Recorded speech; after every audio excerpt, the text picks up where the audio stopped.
policía arruinado compró una casa y el criminal más buscado vivía en el sótano. Así comienza una historia que pocos creerían. Una historia que mezcla fe, dolor, traición y un encuentro que cambiaría el rumbo de un país entero. Una historia que, durante años, intentaron borrar. Pero la verdad nunca se queda enterrada para siempre. Gabriel Santoro tenía 47 años cuando decidió desaparecer del mundo. No físicamente, sino emocionalmente. Era un hombre quebrado, desgastado, desplazado por un sistema que él mismo había intentado proteger. Durante más de 2 décadas sirvió como investigador para la Policía Federal en San Luis Potosí, México. Era conocido por algo que para muchos era una virtud, pero para otros una enorme molestia. Gabriel no se vendía, nunca, por nada.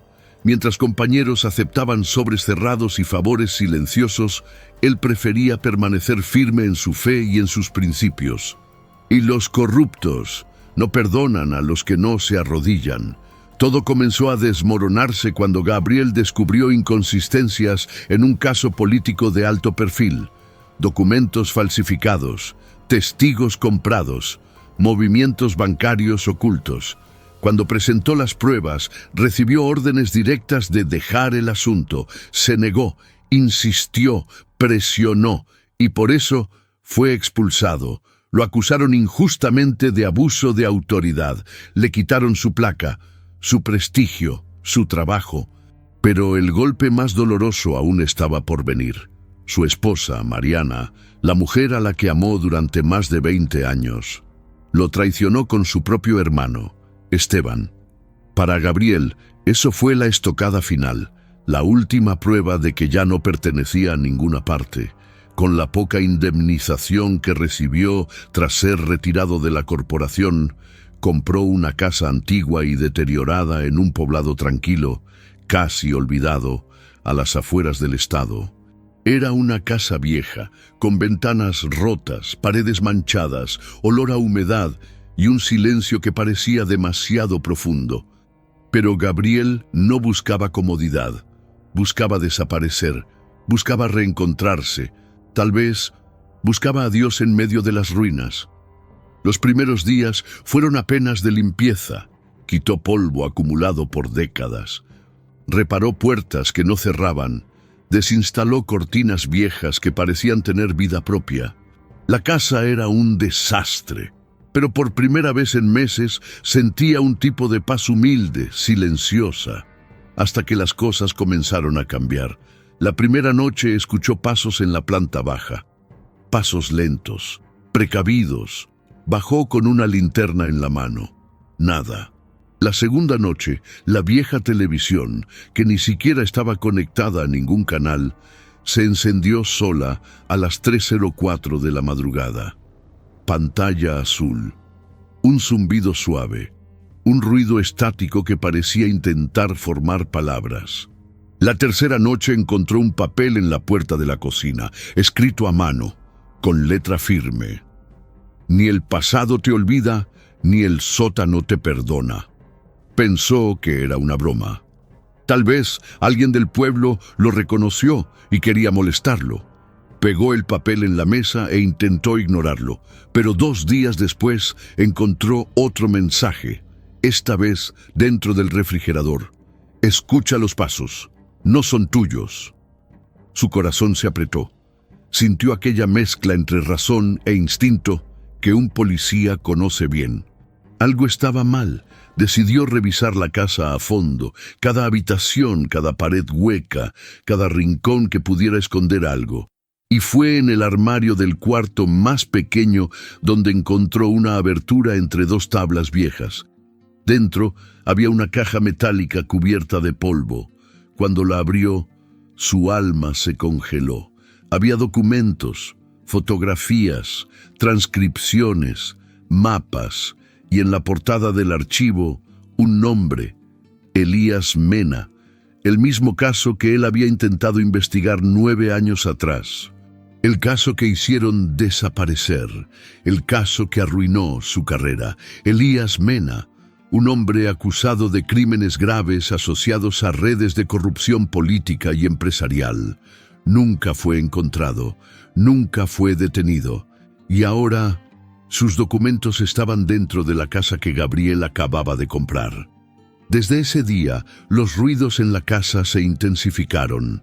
Pasos, susurros, puertas que se movían lentamente, y un sonido repetitivo que venía del sótano, como si algo o alguien estuviera allí abajo respirando, hasta que una noche, finalmente, escuchó una voz. No fue un sonido sobrenatural, ni un murmullo. Fue una voz humana, clara, débil, pero inconfundible. «Gabriel». Él se quedó inmóvil. La linterna tembló en su mano. Era su nombre, dicho con una familiaridad que le heló el pecho. «Gabriel, tú también fallaste». Vino del sótano. Con pasos lentos y un corazón golpeando como un tambor, bajó por la escalera de madera. El olor a humedad era más fuerte que nunca. El aire, más pesado. Al final de la escalera encontró una pared rota, detrás, un pasadizo estrecho. Y al final del pasadizo, una sala oculta, una cama improvisada, una mesa con latas vacías, páginas arrancadas de periódicos y un hombre sentado en la penumbra. Cuando Gabriel apuntó la linterna hacia él, la luz iluminó un rostro demacrado, barbudo, pero con ojos que ardían con una mezcla de cansancio y lucidez. El hombre levantó la vista, y Gabriel sintió que el mundo se detenía.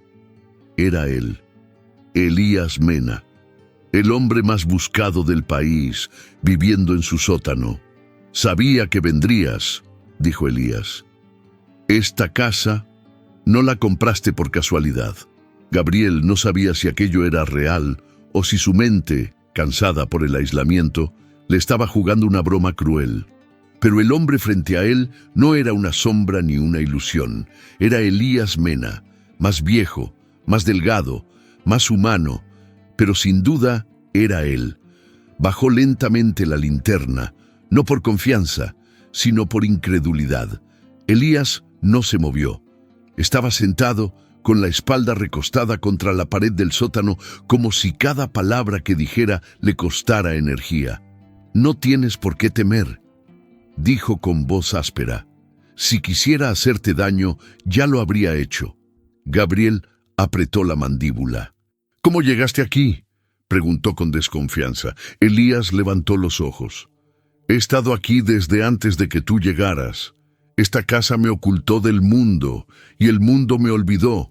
Pero cuando tú compraste este lugar, supe que el tiempo se estaba acabando».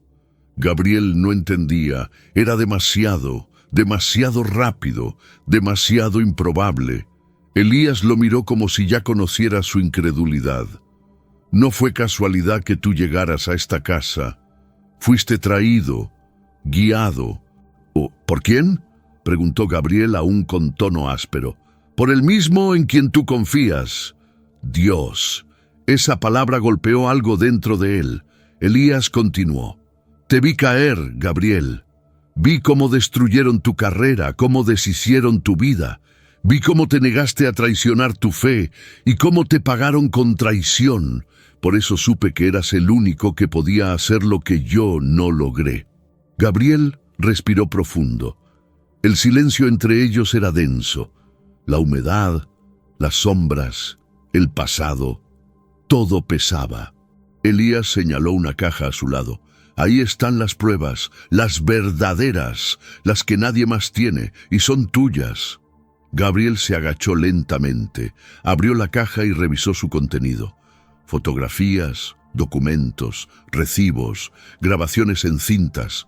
Todo estaba etiquetado con fechas y nombres que reconocía. Jueces, empresarios, políticos, personas que habían estado en su radar, pero que siempre quedaban fuera del alcance. Elías habló mientras Gabriel revisaba. «Yo formé parte de esa red, Gabriel. No te mentiré. Al principio cerré los ojos. Me pagaron por guardar silencio, pero hubo un punto donde ya no podía ignorar lo que estaba viendo. Desapariciones, ajustes de cuentas, familias amenazadas. ¿Y qué hiciste?, preguntó Gabriel sin levantar la vista. Intenté denunciar, entregar pruebas. Pensé que alguien dentro de la institución me escucharía. Fui ingenuo, casi me matan, y tuve que huir. Desde entonces, este sótano fue mi celda y mi escondite. La voz de Elías se quebró apenas un instante. No era un héroe, tampoco un mártir. Era un hombre vencido por su propia conciencia. Gabriel cerró la caja. ¿Por qué confiar en mí ahora?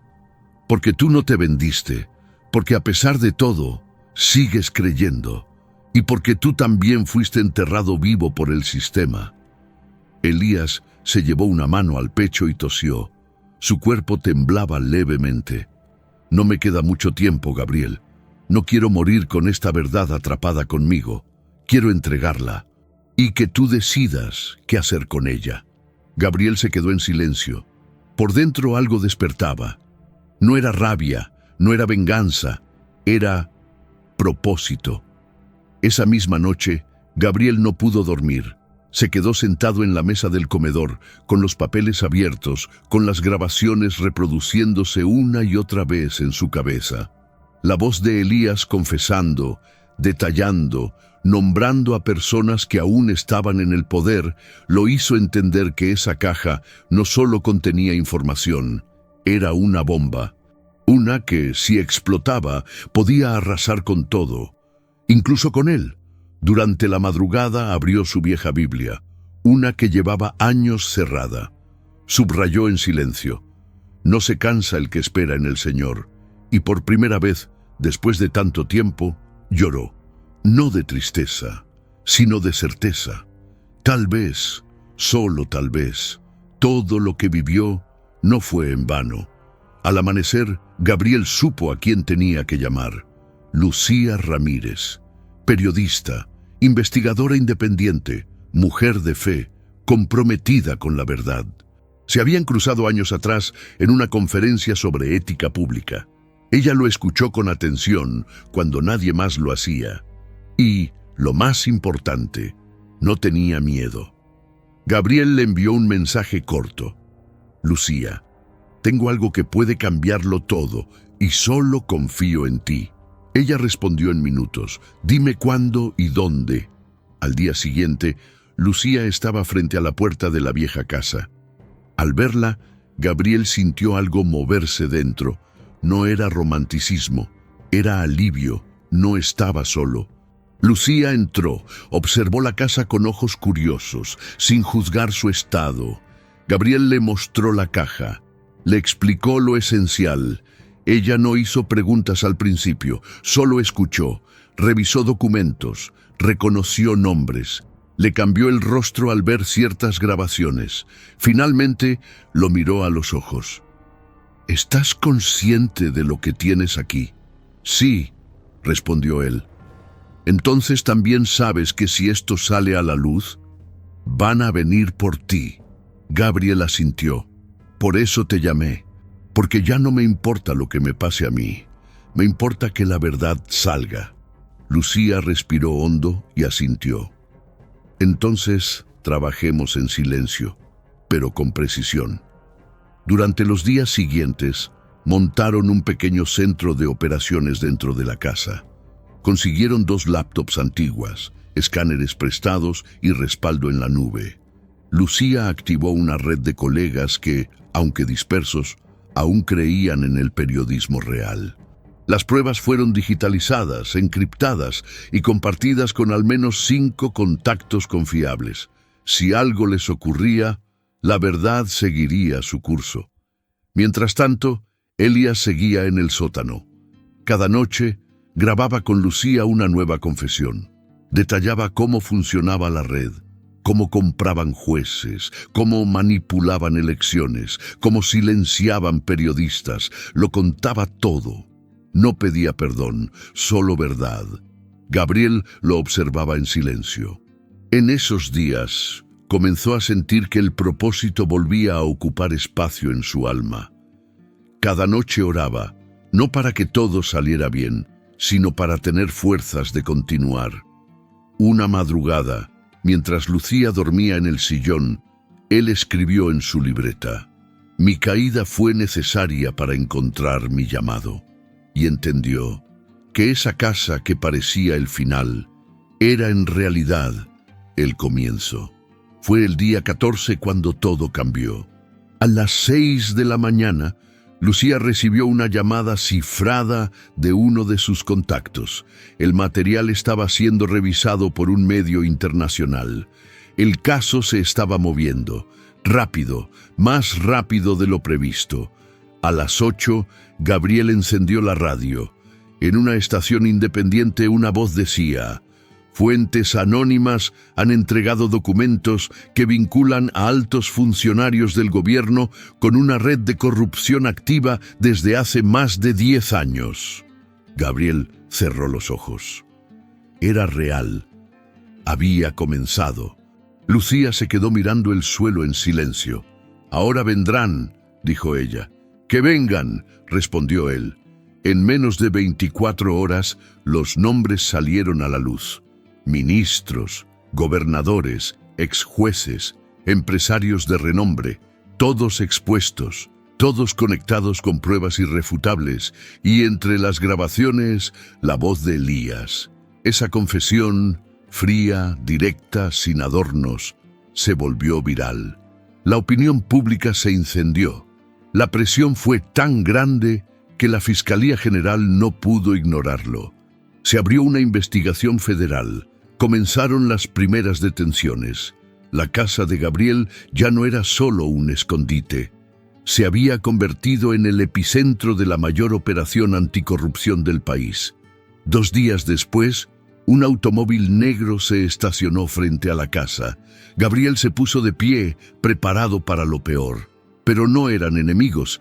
Eran 2 agentes federales, nuevos, no corruptos. Le ofrecieron protección oficial. Él aceptó, pero puso una condición: Elías también debía ser protegido. Los agentes dudaron. Elías Mena era un prófugo, un símbolo del sistema podrido. Pero tras revisar la evidencia, entendieron que sin él, nada de esto habría salido a la luz. Acordaron que sería trasladado bajo custodia médica. Estaba débil. Respiraba con dificultad. Y esa noche, antes de salir, le dijo a Gabriel: «Gracias por no fallarme. Dios te trajo y tú cumpliste». Elías murió 3 días después, en un hospital bajo resguardo. Su historia había terminado. Pero su verdad apenas comenzaba a cambiar el país. Gabriel fue citado a declarar como testigo clave. Su rostro apareció en medios internacionales. Algunos lo criticaron, otros lo aplaudieron, pero todos lo escucharon. Y en su primera entrevista pública dijo: «Yo no busqué fama ni venganza, solo quería justicia, y si eso significa levantarme otra vez, lo haré las veces que sean necesarias, porque si perdemos la verdad, lo perdemos todo». Esas palabras se replicaron por todos lados. Y por primera vez en muchos años, alguien le dio las gracias. Pasaron semanas. El país seguía sacudido por la operación, ahora conocida como la verdad subterránea. La justicia avanzaba, lenta pero firme. Y mientras tanto, Gabriel Santoro, ese ex policía arruinado que había comprado una casa olvidada, ahora caminaba por los pasillos de la Fiscalía con un nuevo título: asesor principal de integridad institucional. Había sido reintegrado, no por compasión, sino por necesidad. Su experiencia, su ética, su historia, lo convertían en la voz que muchos necesitaban escuchar, pero para él, el verdadero cambio no estaba en los aplausos, estaba en lo que sentía cada mañana al despertar: paz. Lucía seguía a su lado, nunca se fue. En medio del caos habían aprendido a confiar, a trabajar, a respetarse profundamente, y sin buscarlo, sin planearlo, algo más nació entre ellos: amor. No un amor impulsivo, ni lleno de promesas vacías, un amor maduro, sereno, sanador. Ella lo ayudó a reconciliarse con su pasado, a perdonar a su hermano, a perdonar a Mariana. y más importante aún, a perdonarse a sí mismo. Un día, mientras tomaban café en la entrada de la vieja casa, la misma donde todo comenzó, Gabriel dijo en voz baja: «Nunca pensé que esta casa me salvaría». Lucía sonrió. Tal vez no fue la casa. Tal vez fue el plan que ya estaba escrito. Aquel lugar, antes oscuro, había sido renovado. No físicamente, seguía siendo modesto, pero espiritualmente se había convertido en un símbolo. La gente del pueblo lo visitaba, dejaban cartas, agradecimientos, oraciones. Algunos lo llamaban el archivo enterrado. Y así, Gabriel decidió bautizar su pequeño proyecto, un canal donde contaría historias reales, de justicia, de fe, de segundas oportunidades. Un lugar donde la verdad no sería silenciada jamás. En su primer video, con voz firme y sin guión, dijo: «Yo estuve enterrado, pero no muerto. Me quisieron callar, pero hablé más fuerte. Y si tú también estás roto, recuerda, Dios puede usar tus pedazos para construir algo que el mundo necesita». Y así terminó la historia de un hombre destruido por no ceder, que se levantó no con rabia, sino con propósito, que perdió todo para entender que tenía algo que no se compra: convicción. Porque incluso cuando parece que la vida ha terminado, a veces el sótano es solo el comienzo de algo que aún no imaginamos. Y si esta historia te tocó el corazón, aunque sea un poco, te pido algo con humildad: suscríbete al canal, deja tu like y cuéntame en los comentarios desde qué país o ciudad estás escuchando esto. Me encantaría saber hasta dónde llega esta voz. Gracias por estar aquí. Y recuerda, en el archivo enterrado las verdades no se olvidan, se cuentan.